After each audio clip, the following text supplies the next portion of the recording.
Oh, sebentar.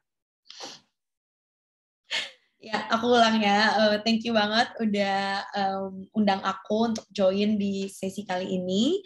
Sesuai temanya, journey, jadi aku izin untuk nggak pakai PowerPoint, karena aku mau lebih cerita dan berbagi tentang perjalanan aku yang mungkin bisa jadi pembelajaran buat teman-teman semua. Apa yang bagus bisa diikutin, apa yang kurang bagus jangan ditiru atau jangan diulangin gitu ya. Belajar dari pengalaman orang lain.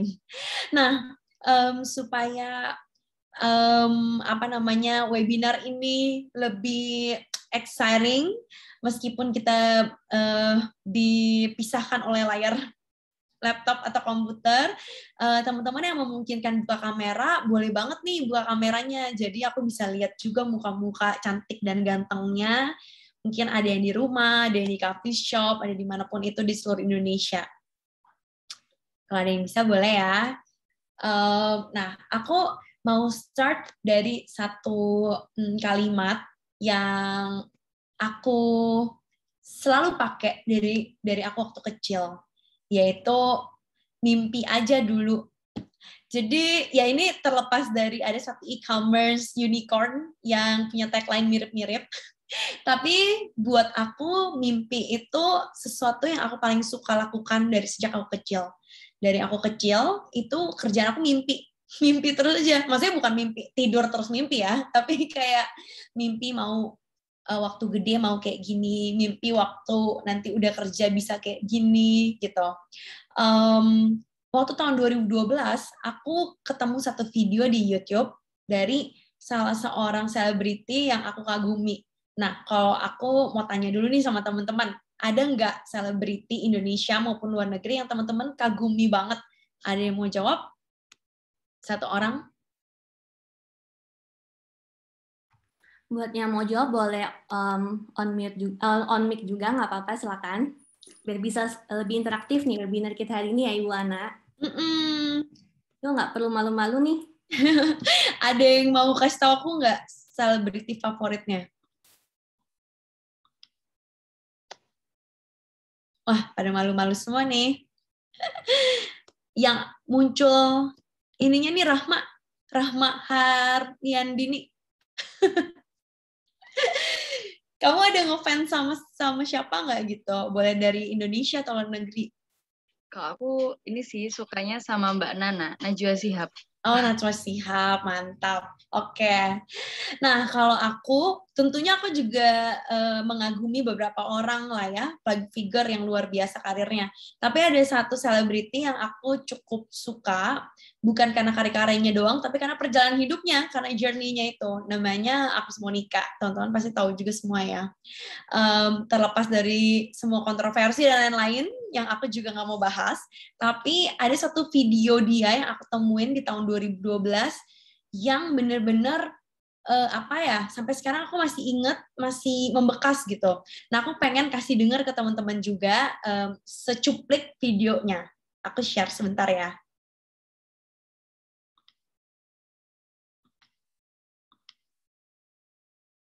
Nah, cuma aku nggak tahu nih suaranya akan kedengeran atau enggak, karena aku pakai earphone, jadi earphone-nya aku cabut dulu. Sebentar.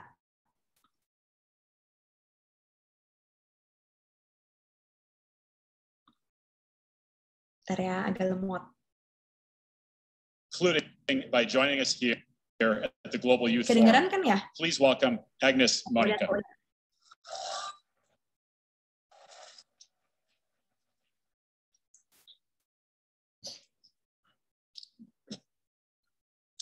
Hi, everyone, and welcome to Bali. And I'm so honored to be here to welcome all youth leaders from all around the world who not only can change the world, but will change the world to become a better place.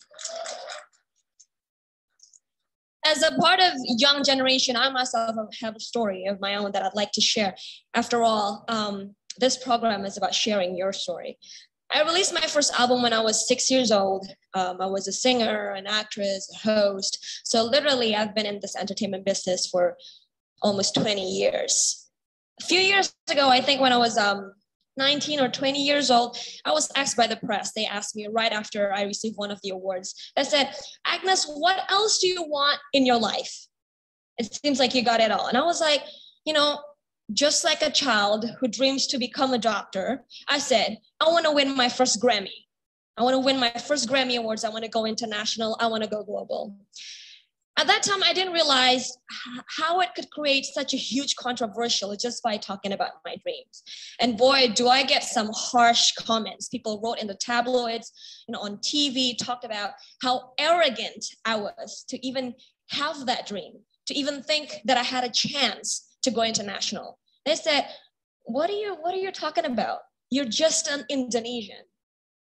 I was young and I was kind of shocked that you could create such huge problems just by saying what you want.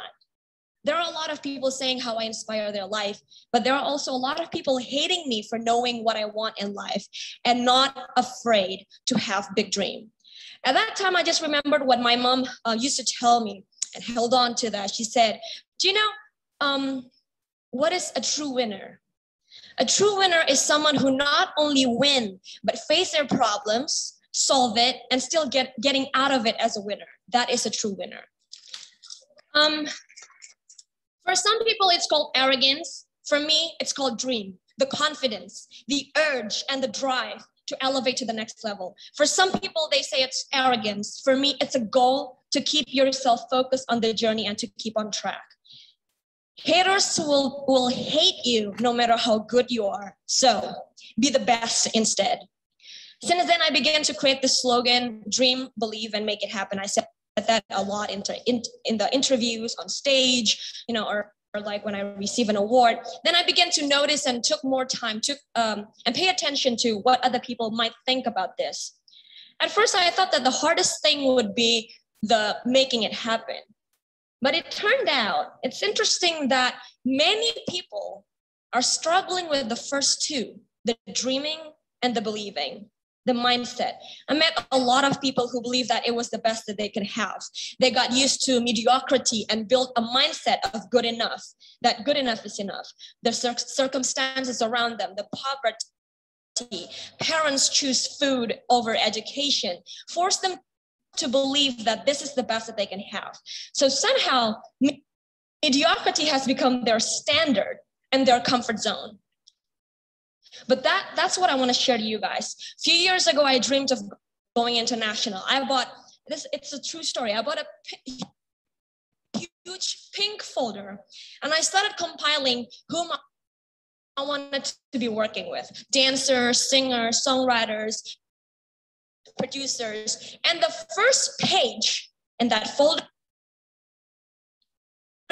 is Timbaland's name. And in 2010,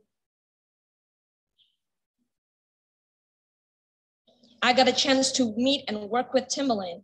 Today, 2012, I can release a song with him. And not only that,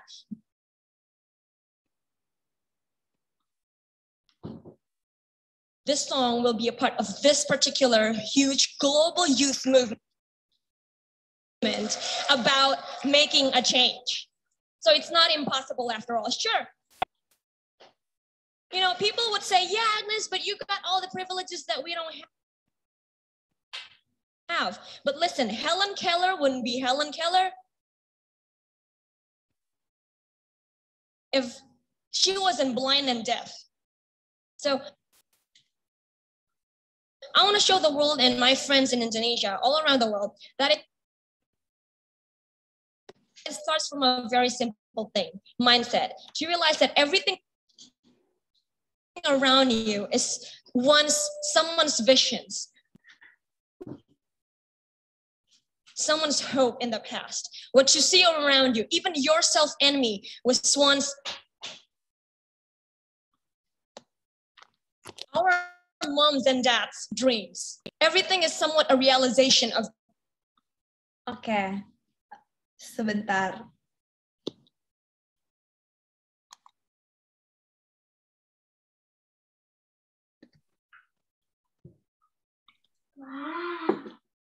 Ya, tadi itu sekilas dari videonya. Nanti kalau misalnya tertarik untuk dengar lebih banyak lagi, boleh cari di YouTube.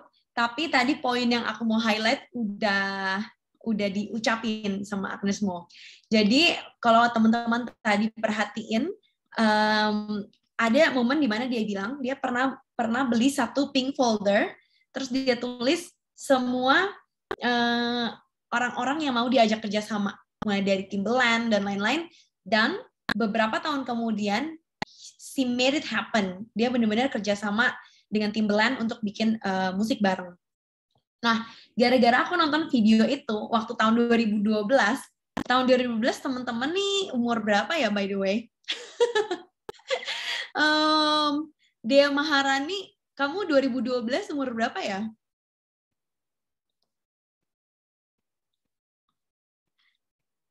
Mana nih Dea? Lagi nggak bisa unmute ya?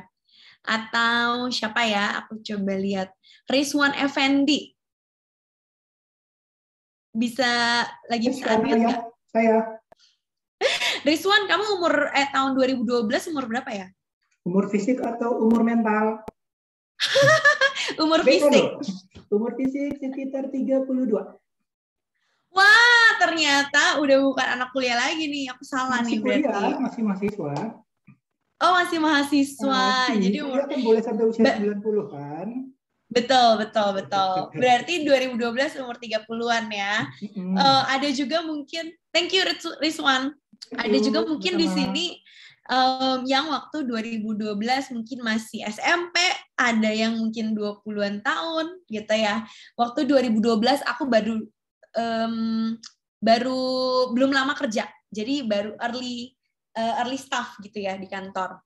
Jadi waktu itu aku inspired banget nih, terus aku langsung beli buku beli buku kosong. Habis itu aku tulis di rumah negara mana yang mau aku pergiin dalam beberapa tahun ke depan. Aku tulis ada Australia, New York, Paris, dari rentan waktu waktu itu kan 2012. Jadi aku tulis di buku itu dari tahun 2013 sampai 2015 aku mau pergi ke 3 benua ini. Australia, US dan Europe. Tapi pada waktu itu setelah aku nulis itu terus aku lupa. Ya udah bukunya aku tinggal aja di rumah. Gak tahu tuh di mana gitu tuh buku ya. Terus aku enjoy my life, kerja dan lain-lain. Sampai tahun 2015, jadi kan mimpi aku adalah 2013 aku start pergi ke benua-benua itu kan, 2013, 14, 15. Tapi terus aku lupa, nggak aku follow up, nggak aku usahain, even nggak aku doain. Sampai tahun 2015, berarti udah mau expired dong tuh ya, karena mimpi aku kan 2013 sampai 2015. Tahun 2015, singkat cerita, aku pergi ke Australia. Pergi ke Australia karena kakakku ada menikah dengan orang Australia, jadi pindah ke sana. Tanpa aku tahu sebelumnya di tahun 2012 bahwa itu akan terjadi. Jadi aku pergi ke Australia 2015. Kemudian di tahun 2016 aku diberangkatkan sama kantorku ke Amerika. Jadi tugas negara, tugas perusahaan, pergi ke Amerika 2015-2016. Dan terakhir tahun 2020 kemarin, aku ditunjuk oleh kementerian di Indonesia untuk pergi ke London, UK, untuk business trip plus business program di sana. I mean, semua yang kita tulis, it can be happen as long as we believe it. Caranya bisa macam-macam, waktunya bisa lewat dari waktu yang kita mau. Tapi kalau kita usahain, gini loh, aku aja nggak ngedoain, udah lupa, tapi Tuhan masih ingat. Imagine kalau kita tulis mimpi kita doain setiap hari, kita usahain, mungkin waktu terjadinya bisa lebih cepat nggak sih? Yang aku mau sampaikan bahwa jangan pernah takut mimpi. Mimpi itu harus yang bikin kita takut, harus yang bikin kita berpikir, bisa nggak ya? Karena kalau misalnya kita menulis mimpi yang kita pikir, ini mah pasti bisa, itu namanya bukan mimpi, itu namanya rencana. Karena kita udah tahu cara ngerjainnya, ya udah, ya 90% pasti terjadilah. Bermimpilah sesuatu yang kamu cuma punya pemikiran 30% lah kayaknya terjadi. Jadi 70%-nya kamu akan berusaha sekeras mungkin untuk membuat itu terjadi.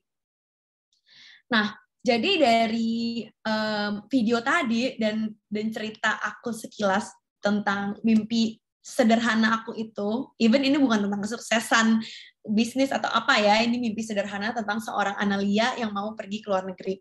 Nah, aku kasih tahu dulu bahwa sebagian besar trip aku itu semuanya dibayarin. Aku nggak bayar sendiri, yang jauh-jauh aku dibayarin semua. Jadi ada 2 hal yang aku catat yang menginspirasi aku dari video tadi. Yang pertama, dare to dream big. Yang kedua, write your dream as specific as you can. Kamu pernah nggak kalau misalnya papa mama kamu misalnya pergi, terus udah gitu ditanya, nanti pulang mau dibeliin apa, gitu kan? Kalau misalnya kita jawabnya, terserah deh. Berarti kita pasrah dong, dibeliin apapun nanti ya udah terserah. Tapi kalau kita bilang misalnya pergi ke pasar, nanti pulang tolong beli nasi uduk ya, telurnya 1, terus pakai tempe, terus pakai tahu. Kamu kira-kira bakal dapat nggak nasi uduk tempe tahu itu? Kemungkinannya lebih besar kan, kecuali tukang nasi uduknya nggak jualan di pasar. Kemungkinan untuk kita dapat apa yang kita mau secara spesifik itu pasti lebih tinggi dibanding kalau kita lihat-lihat nantilah, go with the flow lah, ikutin aja alurnya gimana. Jadi aku pengen encourage teman-teman untuk menulis spesifik apa yang kalian mau, terutama mungkin dalam forum ini di bidang pekerjaan atau bisnis. Nah, sekarang aku mau kayak kasih tugas kali ya, tugas yang nggak dinilai. Jadi keuntungannya buat diri sendiri. Kalau misalnya di sebelah kamu ada handphone atau ada kertas, atau mungkin nanti bisa dilakukan setelah sesi ini, tulis 1-2 aja, 1-2 dulu. Hal spesifik, mimpi yang benar-benar kamu mau, tapi kemungkinan terjadinya yang sekarang di otak kamu tuh kayaknya kecil gitu. Kayak aku di tahun 2012 yang mau pergi ke UK gitu. Kayak apa nih yang bikin kamu kayaknya susah banget nih kalau pakai usaha sendiri, kalau pakai apa yang aku punya sekarang kayaknya susah nih terjadinya. But I wanna believe it, aku mau mimpiin dulu, aku mau tulis. 1-2 hal. Kalau ada yang mau nulis sekarang boleh, mau nulis setelah sesi ini boleh, habis itu disimpan ya, jangan dibuang. Nah, speaking of a dream, aku punya juga nih mimpi lain yang sejak aku kecil. Waktu SD, aku mau mimpi sekolah di luar negeri. Which is, sampai sekarang sebenarnya nggak kesampaian, tapi aku pernah kursus di luar negeri. Jadi bukan sekolah formal, tapi aku dapat bisnis program tahun lalu dari luar negeri. Waktu SMP, aku pernah mimpi mau bikin sekolah buat anak-anak. Di mana aku mau punya 2 sekolah. Ini waktu aku SMP loh, aku juga nggak tahu kenapa aku punya mimpi itu. Sekolah yang pertama adalah sekolah buat anak-anak yang mampu, sekolah yang kedua adalah buat anak-anak yang kurang mampu, dan aku mau subsidi. Jadi anak-anak yang kurang mampu ini akan dibayarin uang sekolahnya sama anak-anak yang sama sekolah yang satu lagi gitu. Jadi itu yang aku pikir waktu aku SMP. Belum terjadi sekarang, tapi itu yang benar-benar aku mimpiin. Yang ketiga, waktu aku SMA, aku mimpi mau punya perpustakaan keliling, sehingga kalau misalnya ada anak-anak yang kurang mampu, bisa baca buku juga dari perpustakaan yang aku bikin. It's still in my dream, yang aku ingat dan aku renungkan. Apakah sudah terjadi sekarang? Belum semuanya terjadi. Waktu aku kuliah, aku mau mimpi jadi ini lagi, jadi news anchor, aku pernah mau mimpi jadi news anchor, aku pernah mau mimpi jadi penyanyi, pokoknya banyak banget mimpiku. Tapi long story short, aku finally decide untuk fokus pada satu mimpi, yaitu menjadi seorang pebisnis. di sektor edukasi anak-anak. Karena beberapa mimpi yang aku punya waktu aku kecil, setelah dilihat-lihat kok kayaknya semuanya tentang anak-anak ya, gitu. Akhirnya aku decide untuk memperdalam mimpi aku yang satu itu, mengusahakan sesuatu di bidang edukasi anak-anak supaya bisa motivasi lebih banyak orang lagi untuk membantu yang lain lagi. Nah, waktu aku mulai kerjaan aku nggak ada hubungannya sama sekali dengan edukasi anak-anak. Tapi entah gimana, kehidupan ini membawa aku tiba-tiba bekerja di sebuah perusahaan yang menjual produk edukasi anak-anak. Kemudian di satu perusahaan lagi aku belajar tentang bagaimana membangun bisnis orang lain. Jadi aku jadi manajemen, bangun bisnis orang lain. Sampai akhirnya aku memberanikan diri untuk bikin perusahaanku sendiri, yaitu Kido.id. Lesson number 1, nothing's wrong with being a dreamer. Gak ada yang salah jadi pemimpi, tapi kita harus fokus supaya lebih cepat achieve mimpinya. Kalau aku dulu mimpinya kebanyakan. Mau jadi artis, mau jadi penyanyi, mau jadi ini, itu. Jadi nothing's wrong with a dreamer, tapi coba fokus. Let's say kalau aku bisa fokus sama mimpiku jauh lebih awal, mungkin aku udah mulai bisnis aku jauh lebih awal. Tapi kita nggak pernah tahu ya, waktu ini kan bukan kita yang ngatur. Jadi kita harus bisa fokus sama apa yang kita mau raih. Kalau misalnya kita bisa fokus, kita raihnya kemungkinannya lebih cepat. Nah, terus yang kedua, menurutku pelajaran kedua yang kalau aku flashback gitu ya, talent is not enough. Kamu perlu rajin kalau mau jadi sukses.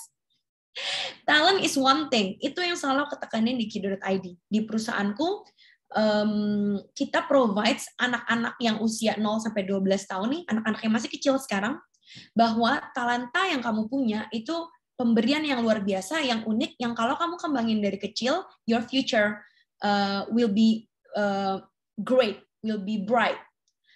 Tapi talent aja nggak cukup, harus diusahain. Kalau punya talent tapi nggak dilatih, sama aja bohong, berapapun usia kita. Di Kido.id, aku mau push itu dari usia anak usia dini untuk udah bisa rajin mengusahakan potensinya, sehingga waktu gede mereka udah nggak usah mulai dari nol lagi, karena dari kecil aja udah dilatih. Sukanya musik, belajar musik dari kecil. Sukanya bahasa, belajar bahasa dari kecil. Sukanya olahraga, pilih olahraga apa, praktekin itu dari kecil. Gracia Poli, kalau nggak dari kecil dia latihan bulu tangkis, mungkin dia nggak menang tahun ini. Kira-kira gitu. Kita harus mulai semua dari kecil. Tapi dari tadi kita bicara semua hal yang ada dalam kontrol kita ya. Kayak pertama, harus fokus. Itu kan kontrol. Kontrolnya ada di kita. Kita bisa fokus, kita mau fokus atau enggak. Harus rajin. Itu juga kita. Rajin gitu kan. Nah, pelajaran yang aku pelajarin, yang nomor 3, itu di luar kontrol aku. Yaitu God's timing. Kita bisa berencana, kita bisa punya plan A sampai Z, kita bisa punya mimpi, tapi waktu Tuhan itu yang terbaik. Aku cuma pengen bilang bahwa kalau misalnya sekarang belum waktunya, jangan putus asa, jangan sedih, jangan merasa fail, jangan merasa gagal. Karena waktunya Tuhan itu beda sama waktunya kita. Kalau di agama aku, kita sebut kairos. Kairos itu right time, right place, right people. Semua berkumpul di satu titik, make it happen. Membuat dream come true. Jadi, yang bisa kita lakukan adalah mengusahakan apa yang ada dalam kontrol kita. Fokus, rajin. Fokus dan rajin. Tapi ada hal ketiga yang namanya kairos, yang itu di luar kontrol kita. Yang kita bisa adalah terus mengusahakan yang terbaik sampai semua faktor itu menyatu di satu tempat, and boom, terjadi. Waktu aku bikin Kido.id, apakah perjalanannya lancar? Tentu tidak. Pertama kali aku bikin bisnis, aku pikir harusnya bisa lebih gampang kali ya. Aku kan udah pernah kerja sama orang, udah ngerjain bisnis orang lain, udah ngerti tentang edukasi anak-anak. I think this will be easier dibanding mungkin teman-teman lain yang belum pernah, misal. Tapi setelah aku jalanin, ternyata ngejalanin bisnis sendiri sama ngejalanin bisnis orang lain is totally different. Ada rasa takut di situ, ada rasa takut gagal, ada rasa takut mengecewakan, ada rasa anxiety, pokoknya bercampur aduk. Ibarat kalau di Dufan itu main roller coaster. Kadang turun, kadang excited banget naik ke atas, nanti turun lagi, nanti naik lagi. Itu semua terjadi, tapi di sela-sela itu semua aku belajar untuk tetap fokus dan rajin. Start with what I have, start with what I can. Sampai akhirnya Kairos itu datang, mulai banyak partner-partner yang mau diajak bekerja sama, mulai ada orang-orang yang datang untuk tiba-tiba menolong, mulai ketemu mitra, ketemu investor, ketemu tim-tim yang terbaik, semua datang dengan sendirinya. Sampai akhirnya Kiri.id sekarang bisa terus menjalankan bisnisnya sampai hari ini gitu. Jadi ada 3 hal, aku ulang yang tadi aku mau bagikan. Yang pertama, dream as big as you can, but be focused. Yang kedua, talent is not enough, you need to be diligent. Dan yang ketiga, God's timing is different to yours, jadi just do your best and let God do the rest. Aku percaya nggak ada yang terjadi secara instan, tapi ada yang terjadi secara tiba-tiba. Atau kalau bahasa Inggrisnya, nothing happen instantly, but it can happen suddenly. Ya, ada beberapa selebriti atau pebisnis yang aku kagumi selain Agnes Monica. Misalnya, di sini banyak yang suka drama Korea nggak ya? Ada satu aktor Korea yang aku lumayan suka, itu namanya Lee Min Ho. Nggak tahu ada yang suka juga apa enggak. Kalau ada yang suka boleh tulis di chat. Kan dia itu terkenal banget ya, kayaknya udah mendunia banget kan karirnya. Tapi little did we know kalau ternyata dia itu nggak terlalu terkenal sampai dia memainkan sebuah peran dari drama yang mendunia. Waktu itu kalau ada yang tahu Boys Before Flower, satu film yang luar biasa booming banget, itu versi Taiwannya itu FC. Itu benar-benar yang bikin dia tiba-tiba jadi aktor kelas dunia. Gak ada instan, karena sebelumnya dia udah casting, udah main film ini itu, ya suksesnya gitu-gitu aja. Until one moment mengubah hidup dia. Jadi artis kelas dunia. Pendiri KFC harus nunggu sampai umur 60 tahun baru bisa menciptakan sebuah produk seenak KFC. FYI, aku suka banget KFC. Jadi kalau aku pergi kemanapun, ke luar negeri, pasti aku makan KFC. Mau nyobain rasanya. Disney, another entrepreneur yang aku kagumi, harus bangkrut dulu. Baru akhirnya dia sukses membangun Walt Disney Company. Jadi, nothing happen instantly, but it can happen suddenly, asal kita nggak berhenti. Keep going, keep moving forward. Itu juga yang mungkin menghantarkan aku sampai hari ini, a journey to empower kids. Kalau aku berhenti, ya mungkin aku nggak bisa melayani belasan ribu anak-anak di seluruh Indonesia saat ini. Tapi karena aku keep going, I can contribute more to kids education. Mungkin terakhir aku mau sharing soal my other perspective tentang membangun bisnis. Teman-teman di sini mungkin ada yang udah punya bisnis atau udah pengen bikin bisnis. Buat aku kalau mau bikin bisnis, coba perhatiin 3 hal. Another 3 things ya. Yang pertama, why? Why you want to create a business? Kenapa sih harus bikin bisnis? Jadi pegawai juga nggak salah kok, bisa punya gaji tinggi, bisa punya hidup enak. Kenapa harus jadi pebisnis? Harus dicari dulu tuh alasannya apa. Kalau aku, alasannya adalah aku punya hasrat untuk bisa berkontribusi lebih di kids education lewat bisnis yang aku bangun. Aku pengen banget di Indonesia ketika berusia 100 tahun nanti di 2045, SDM kita udah jauh lebih militan, jauh lebih berkualitas. Tapi kalau nggak ada yang nyiapin dari sekarang, nggak akan kejadian. So I want to be involved in that part, mempersiapkan anak-anak yang sekarang usianya masih usia sekolah banget, bahkan belum sekolah, umur 0 sampai 12 tahun. Aku mau siapkan yang terbaik dari diri mereka supaya 20 tahun dari sekarang waktu mereka usianya udah 20-30 tahun, udah siap terjun ke dunia kerja, kualitasnya udah beda. Kualitasnya udah kelas dunia. That's why I want to build this business. Aku mau investasi untuk 10, 20, 30 tahun ke depan. What's your purpose? What is your why? Harus dicari dulu kalau bikin bisnis. Karena bisnis itu susah. Tadi aku bilang roller coaster. Kalau kita nggak yakin-yakin amat, kalau kita nggak punya alasan yang benar-benar bikin kita stay, cepet banget untuk kita nyerah. Yang kedua, what? Problem di dunia ini tuh banyak banget. Ya, mulai dari problem edukasi, problem kesehatan, problem tentang energi, problem tentang kekurangan makanan, dan lain-lain. Problem di dunia ini banyak banget. Pilih aja satu yang mana yang mau kita pecahkan. Solusi apa yang bisa kita tawarkan. Karena kalau enggak, kita jadi nggak fokus tadi. Kita jadi malang buana, yang penting mau punya bisnis, yang penting mau kaya, yang penting mau making more money.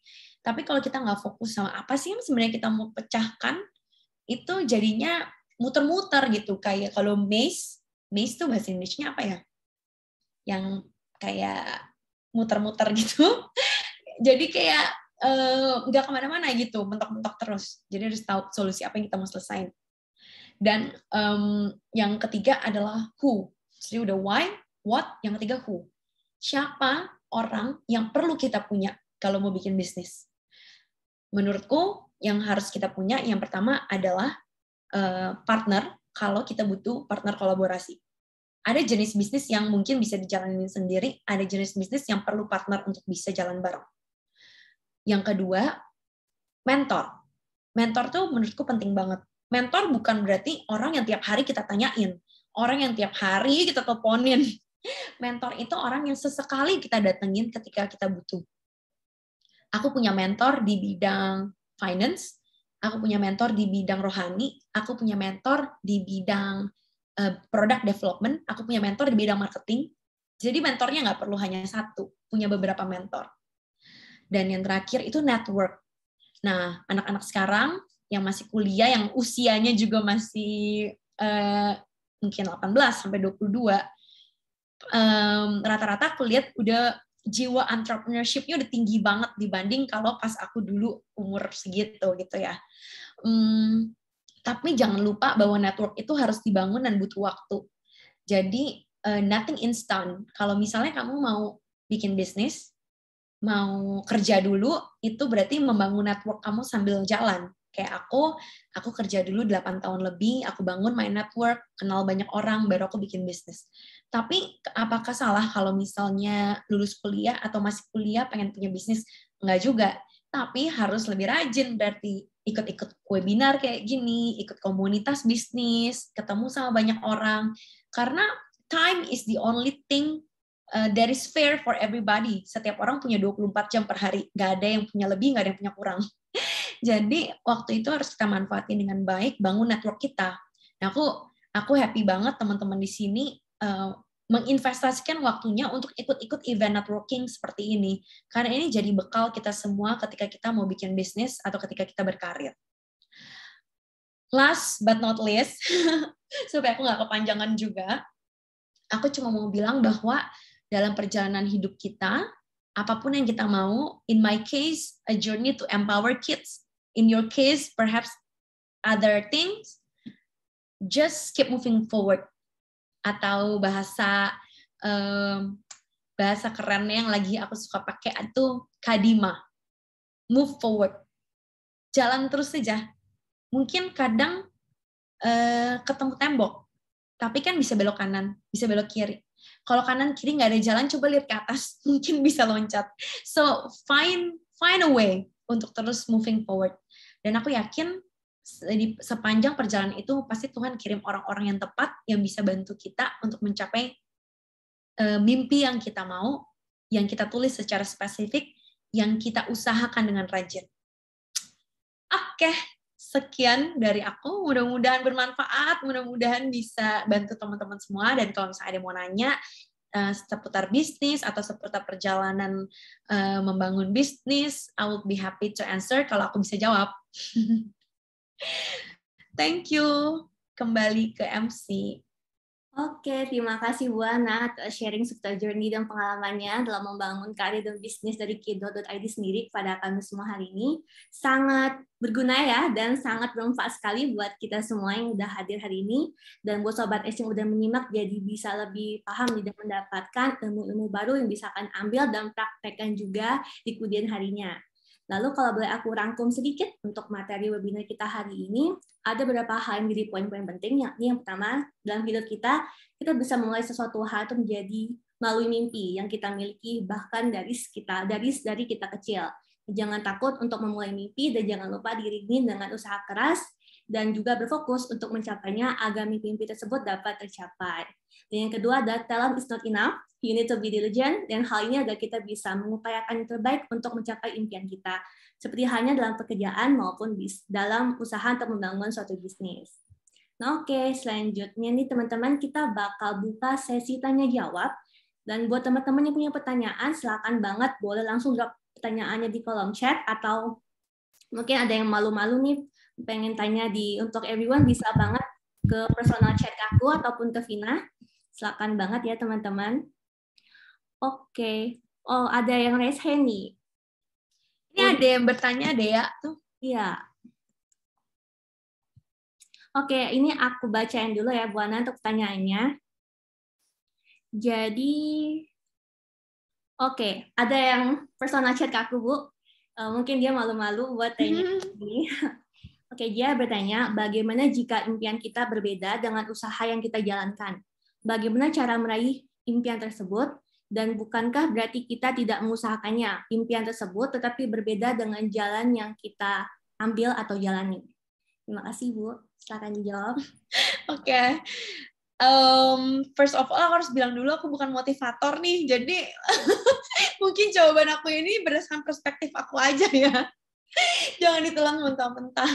Tapi kalau menurutku, kita memang harus realistis ya. Maksudnya, ada hal yang itu tadi, karena kairos setiap orang kan beda-beda, waktunya orang tuh beda-beda. Jadi kalau misalnya sekarang kita berada di posisi di mana kita belum bisa menjalankan yang benar-benar kita mau, tapi tagihan tiap bulan datang terus gitu kan. Lakukan apa yang ada di depan kita. Start with what we can, start with what we have. Kalau yang ada di depan mata kita adalah pekerjaan ini, lakukan yang terbaik di situ. Sampai kita bisa mencicil hal yang yang benar-benar kita mau. Jadi jangan juga kayak aku punya passion, aku harus make it happen no matter what, terus resign, terus tiba-tiba nggak melihat faktor-faktor lain gitu. Akhirnya kita juga yang kesulitan. Jadi harus dicari balance-nya, kira-kira yang di titik mana kita bisa mencari keseimbangan lah untuk akhirnya bisa tetap menghasilkan apa yang kita mau gitu. Baik, terima kasih Bu Ana untuk jawabannya. Semoga bisa menjawab pertanyaan yang telah ditanyakan tadi. Next, kita punya pertanyaan dari Meta. Dia bertanya nih Bu, apa yang membuat seseorang yakin kalau mimpi yang ingin diraih itu bisa membuat kita bahagia? Bisa dari segi materi maupun non-materi. Terima kasih. Ini filosofis banget ya. Tapi aku setuju sih, waktu kita muda, sebagian dari kita pasti berpikir kalau namanya sukses itu ya berarti harus punya banyak uang ya. Tapi pandemi ini mengajarkan kita semua bahwa uang bukan segalanya. Kalau kita nggak sehat sama aja gitu. Jadi aku berpikir kalau apapun yang kita kerjain harus bikin kita bahagia. Kalau apa yang kita kerjain menghasilkan banyak uang tapi kita nggak bahagia, something wrong with it. Berarti itu harus ada yang kita ubah lah gitu. Intinya kita harus bahagia, karena ketika kita bahagia, kita bisa menularkan kebahagiaan kita sama orang lain. Kita bisa lebih bervalue, bisa lebih bermakna hidup kita buat orang lain gitu. Semoga menjawab pertanyaannya. Oke, Bu Ana, terima kasih untuk jawabannya. Ada next question nih Bu, dari Dea Maharani. Dia bertanya, saat kita sudah fokus dan berusaha semaksimal mungkin untuk meraih mimpi tersebut, akan tetapi belum terwujud dan hal tersebut membuat kita merasa sangat down. Bagaimana cara supaya bisa bangkit dari keterpurukan tersebut? Oke, mungkin aku berangkat dari pengalaman aku aja kali ya. Tentunya dalam bangun bisnis, aku juga ada masa-masa di mana aku down, kayak ngerasa, aduh ini gimana ya, udah mentok banget gitu, kanan kiri nggak ada jalan juga gitu yang tadi aku bilang. Tapi itulah gunanya orang atau mentor yang kita percaya sih. Saat-saat kayak gitu biasanya aku akan telepon orang yang aku percaya, aku akan curahkan setiap sampah yang ada di dalam otak aku. Gini. Dan kadang-kadang yang kita butuhin memang istirahat sih. Rest sejenak supaya abis itu bisa energinya dapat lagi dan ketemu tiba-tiba caranya. Oh iya ya, gini aja ya. Atau kayaknya kita harus begini deh. Kadang-kadang kita harus menelan pil pahit, tapi seperti obat, tujuannya adalah untuk menyembuhkan. Jadi jangan takut salah, jangan takut gagal. Nggak ada yang satu orang pun di dunia ini yang nggak pernah gagal gitu. Jadi kenapa takut? Jadi terus berjuang aja dan cari orang yang tepat untuk diajak diskusi supaya semangat kita bangkit lagi.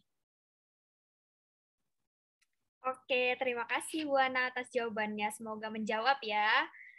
Next ini ada pertanyaan di Zoom chat dari Natasha Suryanto.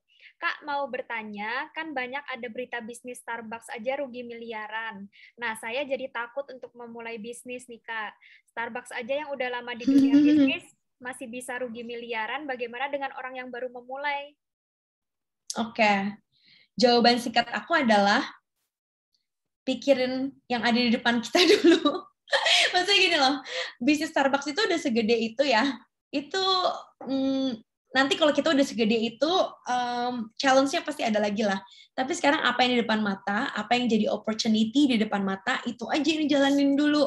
Kalau misalnya kita nggak mulai, kemungkinan gagalnya 100%. Kalau kita mulai, at least berkurang jadi 50%. Bahkan ada chance 50% sukses. Jadi kita harus punya growth mindset, mikirnya itu solusinya, bukan alasannya. Kayak apa yang kira-kira kreatif gitu loh. Banyak orang selama pandemi ini yang malah menghasilkan banyak uang dengan cara yang baik ya tentunya, bukan karena memanfaatkan keadaan, karena dia bisa berpikir kreatif dan mencari opportunity. Misalnya temenku, tadinya dia jualan masker buat debu. Tiba-tiba pandemi datang, sales dia itu naik ratusan kali lipat. Siapa yang pernah ngebayangin itu? Siapa yang pernah mikir? Di tahun 2019, mungkin dia nggak akan berpikir kalau bisnis dia akan semaju itu. Tiba-tiba ada pandemi, bukannya kita mensyukuri pandemi ya, tapi maksudku, kalau kita selalu mencarinya opportunity atau solusi, hasilnya akan berbeda. Dibanding kita mencari alasan, mau gimana lagi, habisnya begini, gitu. Jadi kayak menyerah duluan gitu. Jadi usaha dulu, mulai aja dulu kalau kata Tokopedia. Oke, terima kasih atas jawabannya Bu Ana.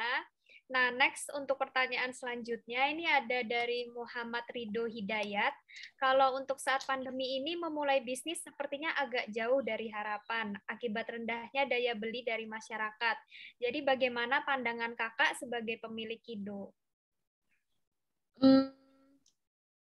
Kalau menurut aku ya, balik lagi yang tadi kayaknya aku sempat share juga, gak ada yang salah dengan bekerja sama orang lain. Gak harus jadi entrepreneur. Gak harus kita jadi pebisnis gitu loh. Kita bisa kerja di perusahaan dan menghasilkan dengan baik dan tetap bahagia selama itu sesuatu yang kita suka. Jadi, nah ini mungkin yang aku pengen ngomong, terutama mungkin kalau teman-teman di sini yang masih usianya 20-an awal atau bahkan belum 20 tahun gitu ya. Let's say ini advice dari kakak yang sedikit lebih tua. Bukan berarti karena teman-teman kamu semua bikin bisnis, kamu harus bikin bisnis juga. Lakukan semua yang memang kamu suka aja gitu, yang kamu bikin kamu happy, bisa contribute buat orang lain. Caranya banyak, nggak harus jadi pebisnis. Jadi kalau rasanya takut, rasanya kayak, aduh, nggak deh, kayaknya it's not my thing, ya nggak apa-apa. Gitu. Ya, jawaban yang menginspirasi sekali ya, Sobat S. Oke, next ini ada dari Tali Lucian. Hai Kak Analia, izin bertanya bagaimana cara memulai usaha dengan modal kecil tetapi memiliki pandangan bahwa akan berkembang di masa depan. Terima kasih. Aku nggak tahu spesifik nih bisnis yang dimaksud apa, tapi aku pernah dengar kalimat ini dari seorang motivator, Bong Chandra, mungkin ada yang tahu motivator, nggak tahu deh sekarang udah gak jadi motivator sih kayaknya. Awal tahun ini dia pernah ngomong di sebuah aplikasi sosial media baru namanya Clubhouse, waktu itu aku ikut, dia bilang gini, waktu dia kayak 10 tahun yang lalu waktu dia masih muda, masih 20-an, kalau dia mau dapat uang tambahan, dia harus tukar dengan waktu. Misalnya, dulu ya, zaman aku kuliah itu, kerjaan freelance buat anak-anak SMA atau kuliah itu yang paling gampang jadi SPG. SPG kartu kredit, SPG PRJ, SPG event-event. Harus ada waktu yang ditukar. Kalau mau dapat duit banyak, harus capek kerja fisik. Sekarang, kamu mau dapat uang, punya 100.000 aja, bisa beli saham. Bisa beli, misalnya kalau kamu bisa, tentunya dengan pengetahuan dan dengan kebijaksanaan ya, bisa beli crypto coin, bisa jualan di marketplace yang ada saat ini, besoknya mungkin uangnya udah langsung bisa dapat lagi gitu. Jadi coba pikir solusi yang ada di depan mata, tapi harus kreatif gitu mikirnya. Pasti ada sesuatu yang bisa dilakukan step by step, once in a time, sampai akhirnya kita bisa achieve goal besar kita. Oke, terima kasih jawabannya untuk Bu Ana. Semoga menjawab untuk Kak Tali Lucian. Nah, next-nya ada pertanyaan dari Farhan Rizky Pratama. Dia bertanya, Bu, ketika kita memulai suatu bisnis dan di sekitar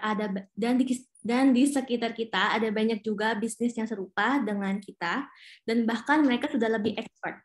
Dan seketika pasti ada rasa minder nih. Nggak pantas untuk lanjut, sudah berpikir bakal kalah. Lalu bagaimana cara kita menyingkapi hal tersebut? Terima kasih, Bu. Oke.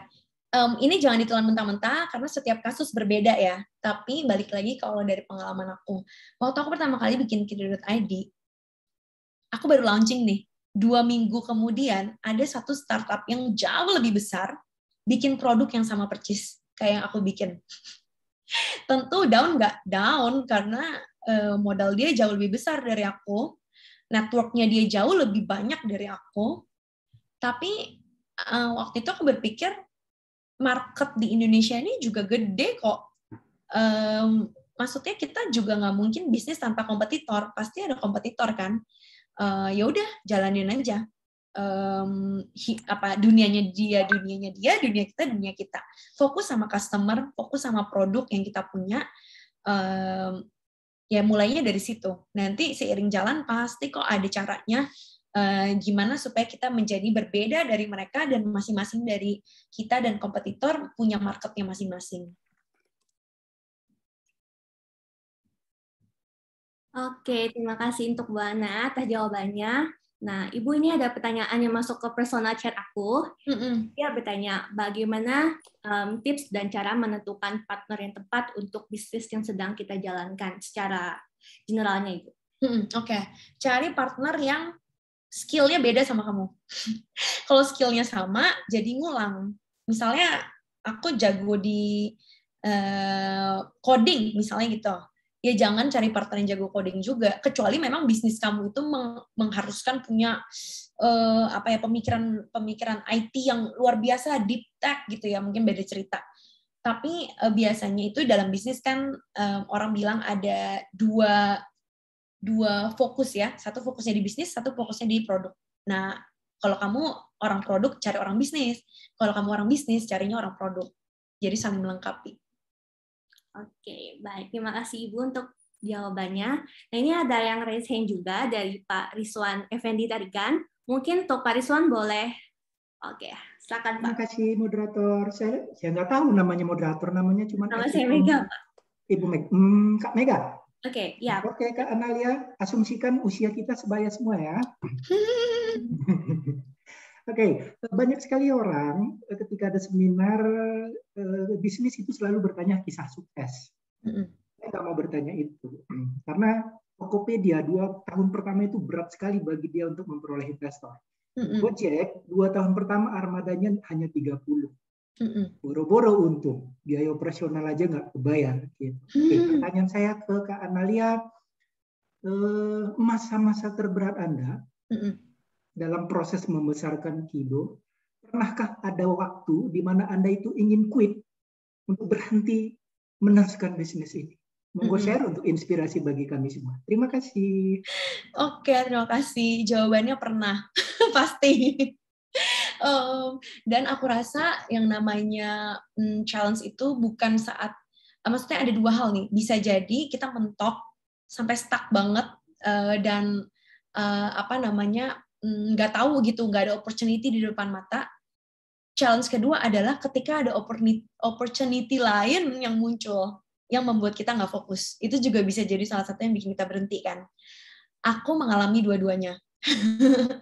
Jadi ada satu masa di mana, aduh aku mentok banget nih, gimana ya? Kayaknya harus apa nyerah aja ya, apa ganti haluan ya, apa kerja lagi ya, apa ini ya itu. Banyak banget pikiran kayak gitu. Dan ada masa juga di mana tiba-tiba ada beberapa tawaran kerja yang sangat baik, yang sangat menggiurkan datang. Nah, di situ kita harus pilih kan, mau tetap jalanin atau mau menuju kestabilan dengan kerja lagi. Dan balik lagi kalau ke kasus aku, akhirnya aku banyak ngobrol sama teman-teman pebisnis lain. Jadi aku cari ya mentor itu tadi. Jadi kayak aku ngobrol, aku cari perspektif lain, cari sesuatu yang mungkin jadi blind spot aku gitu, yang orang lain bisa lihat, aku nggak bisa lihat. Dari situ akhirnya puji Tuhan sampai saat ini aku masih terus menjalankan bisnis aku dengan segala ups and down yang ada. Dari benar-benar nggak ada transaksi sama sekali sampai muncul transaksi, sampai sekarang dicari orang, yaitu prosesnya sangat lucu untuk dikenang tapi tidak untuk diulang.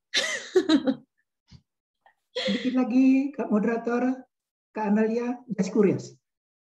Apakah idealisme kita itu mendukung atau memang itu diperlukan dalam masa-masa seperti itu agar kita tetap komit terhadap apa yang kita impikan? Oke.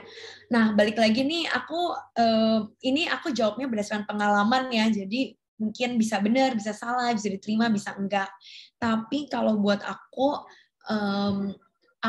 selalu mau melakukan hal yang membuat aku excited dan bahagia gitu.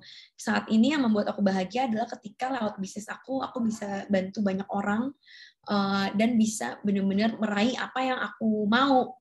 Tapi aku juga harus realistis gitu kan. Ada masa-masa misalnya seperti saat ini ya, aku ada beberapa hal lagi, misalnya aku investasi di tempat lain atau apa, untuk membuat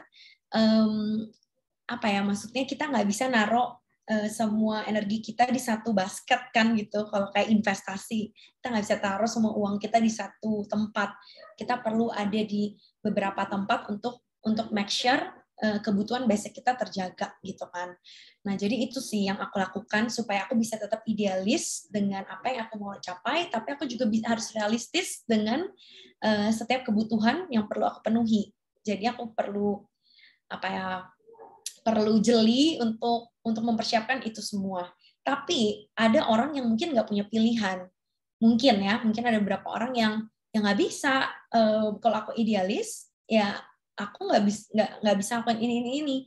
Menurutku, one thing for sure, kebutuhan basic kita harus terpenuhi dulu sih. Kalau kita aja nggak bisa memenuhi kalau kita nggak bisa jaga diri sendiri, gimana kita jaga orang lain? Kalau kita nggak bisa bikin diri kita secure, gimana kita bisa bikin orang lain bantu orang lain gitulah. Jadi ya aku nggak tahu ini menjawab apa enggak. Cuma menurutku idealisme itu harus diimbangi dengan realistis juga gitu. Cari keseimbangannya. Oke, terima kasih untuk jawabannya, Bu Analia. Next ini dari Vanessa. Halo Kak, aku mau tanya, awal-awal buat bisnis pasti kita bisa aja nggak langsung laku jualannya. Nah, biasanya pas nggak laku itu bikin nggak semangat. Gimana caranya ya Kak untuk tetap keep on track supaya bisa terus berusaha dan nggak berhenti gitu aja? Terima kasih. Ya itu common ya terjadi kalau di dunia startup itu kita punya namanya A/B testing.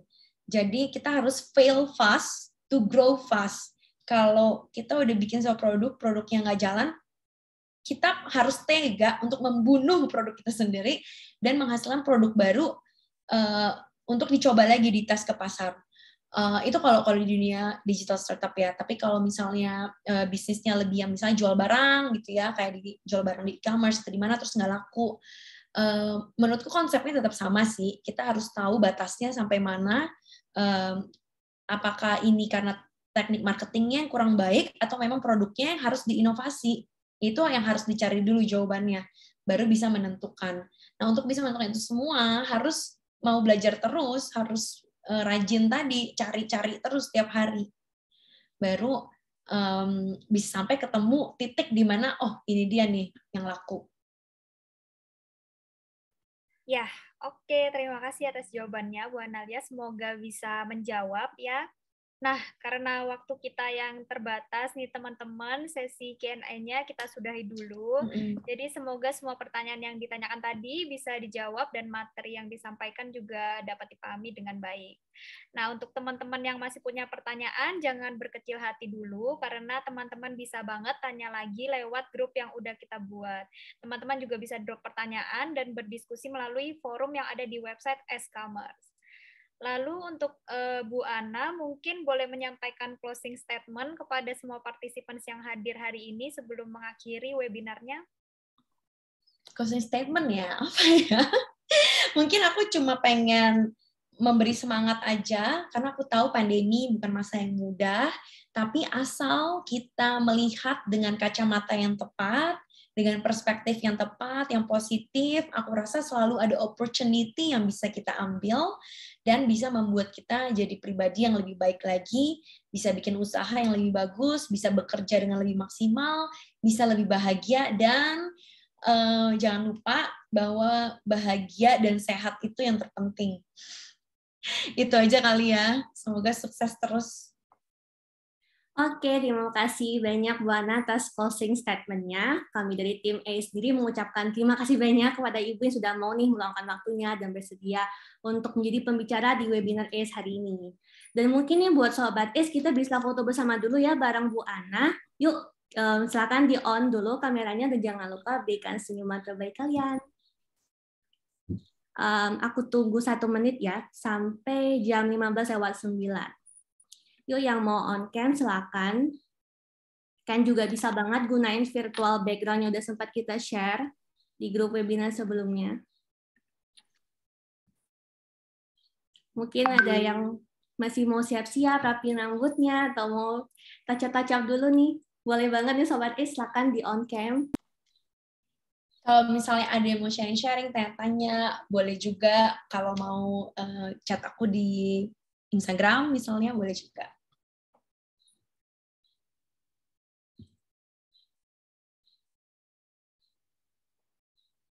Oke, apakah masih ada yang mau on cam? Kita tunggu sebentar lagi. Yuk yang mau on cam silakan, boleh banget.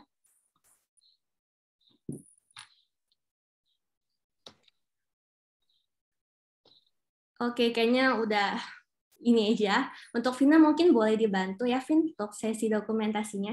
Oke. Ya, kita mulai sesi dokumentasinya ya. 1, 2, 3. Oke, terima kasih. Oke, terima kasih, Vin. Vina. Nah, untuk pembicara kita hari ini, Bu Analia, sekali lagi kami ucapkan terima kasih banyak untuk waktunya Ibu, dan juga sukses selalu untuk Ibu dan Kido.id. Amin. Safe dan stay healthy. Nah, untuk Bu Ana, kami persilakan juga apabila ingin meninggalkan Zoom meeting ini terlebih dahulu, Bu. Silakan, nggak apa-apa. Terima kasih, Bu. Oke, thank you banget semuanya. Aku duluan ya. Bye-bye, sukses selalu, sehat selalu. Terima kasih. See you around. Nah, oke. Sekarang aku mau sampaikan beberapa informasi penting nih buat Sobat IS, sesuai yang udah aku singgung sebelumnya. Jadi, yang pertama aku bakal share informasi seputar program resellernya IS. Seperti yang udah disinggung oleh Vina sebelumnya, jadi buat teman-teman nih yang mungkin pengen memulai bisnis tapi bingung mau gimana mulainya, atau mungkin masih ada yang ragu-ragu ataupun takut mau mulai bisnis dengan skala yang cukup besar ataupun modal yang besar juga, di sini ACE punya solusinya teman-teman. Kan bisa banget coba jadi resellernya di ACE Commerce.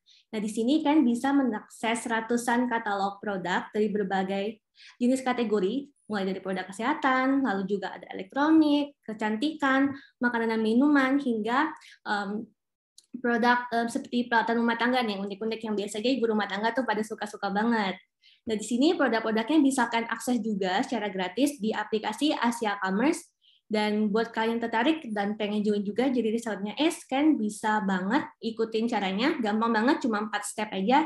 Yang pertama kan bisa langsung download aplikasi itu di Play Store maupun App Store. Nama aplikasinya itu Asia Commerce, kan bisa langsung coba cari aja. Yang kedua kan bisa langsung buat akun di aplikasinya itu dengan mengisi data diri yang sesuai dengan format yang akan diminta nantinya. Setelah itu, kalian akan diminta untuk melakukan verifikasi melalui email yang akan dikirimkan oleh tim kami. Dan step yang terakhir, ini yang nggak kalah penting juga, kalian perlu upload KTP pada profil akun kalian agar nantinya akun kalian tersebut bisa terverifikasi oleh tim kami. Nah, untuk program misalnya udah, sekarang aku masuk ke untuk e-certificate-nya. Nah, jadinya buat kalian yang udah mengikuti webinar ini dari awal sampai akhir, dan udah mengikuti semua persyaratan yang ada, yang bakal kita share juga yang udah ada di kolom chat, itu kan bisa mendapatkan e-certificate, e-attendance webinarnya akan dikirimkan melalui email kan masing-masing. Itu paling lambat H+7 setelah acara hari ini berakhir. Dan juga kita juga punya grup komunitas nih teman-teman. Kita punya 3 grup komunitas, yaitu untuk student, profesional, dan juga entrepreneur. Nah, di sini buat kalian itu wajib banget join ke grup komunitasnya, karena ini juga merupakan salah satu persyaratan yang wajib banget diikuti untuk mendapatkan e-certificate. Dan kan juga bisa banget menyesuaikan join grupnya itu sesuai dengan background kalian masing-masing. Misalkan nih, kalian student ataupun kalian mahasiswa itu bisa langsung banget masuk ke grup studentnya. Kalian bisa pilih mau masuk ke yang WhatsApp ataupun Telegram. Lalu kalau kalian karyawan ataupun praktisi kan bisa langsung masuk ke grup yang profesional. Dan buat kalian yang udah punya bisnis atau mungkin lagi ngejalanin bisnis, mau itu online atau offline, mau itu skalanya kecil ataupun besar, kalian bisa banget join ke grup komunitas kita, yaitu yang khusus entrepreneur. Nah, buat kalian yang masuk ke grup ini bakal dapat benefit yang melimpah banget nih teman-teman. Yang pertama, kalian bisa menikmati free akses materi, e-book, hingga online course yang bakal disediain oleh tim ACE Commerce. Lalu kalian juga bisa nih berkesempatan dan berdiskusi dengan mentor-mentor terbaik yang ada di ACE Commerce. Mungkin kalian pengen tanya-tanya seputar entrepreneur ataupun internet marketing, finansial, itu bisa banget kalian diskusikan langsung dengan mereka, hingga kalian juga bakal dapetin konten eksklusif yang dibuat khusus untuk grup entrepreneur di setiap harinya. Nah, nantinya buat kalian yang masuk ke grup ini, itu wajib banget buat budaya yang punya bisnis, dan selain itu kan juga harus banget nih mengisi member data dan juga kolom My Business di website acecommerce.org. Dan untuk itu kan juga perlu kirim buktinya aku, jadi nanti bisa langsung kirim aja ke personal chat melalui WhatsApp. Nah, untuk lebih jelasnya mungkin kan bisa simak video singkat berikut ya.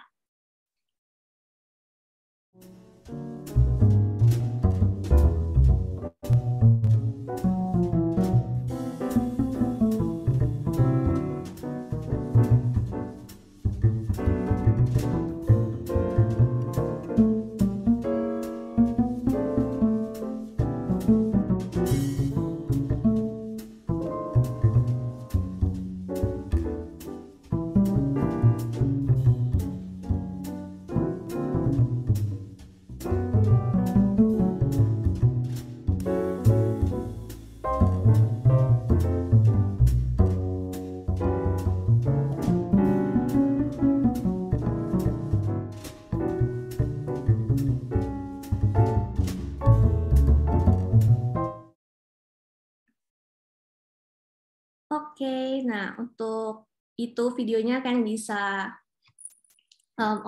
bisa kalian sesuaikan juga, dan semoga untuk informasi yang udah aku sampaikan sebelumnya itu seputar peluang bisnis dengan program misalnya ACE ataupun seputar e-sertifikatnya bisa bermanfaat untuk kalian semua. Nah, mungkin cukup sekian dari aku dan aku kembalikan ke MC. Silakan Vina. Oke, terima kasih Mega. Nah, aku mau tambahin sedikit lagi ya untuk yang kalian yang masih bingung tentang cara mengisi member data atau gimana cara joinnya. Untuk join grup entrepreneur, aku udah masukin ke highlight Instagramnya Es. Jadi kalian juga bisa lihat tahapan-tahapannya, tutorialnya gimana kalian bisa join jadi grup entrepreneur gitu. Nah, sayang sekali Sobat Es, kita juga sudah berada di penghujung acara nih hari ini. Dan juga terima kasih untuk antusiasme para Sobat ACE dalam webinar hari ini. Semoga semua pertanyaan yang ditanyakan tadi dapat terjawab dan materi yang disampaikan juga dapat dipahami dengan baik. Dan harapannya di sini dari materi yang sudah disampaikan sebelumnya, insight-nya juga dapat kalian praktekkan langsung di bisnis kalian maupun yang baru memulai bisnis. Nah, akhir kata dari kami segenap tim ACE mengucapkan terima kasih dan sampai jumpa di event-event selanjutnya. Selamat sore Sobat ACE semua, stay safe. Selamat sore Sobat ACE, thank you semuanya yang udah join. Thank you semua. Di webinar kita selanjutnya ya. Thank you.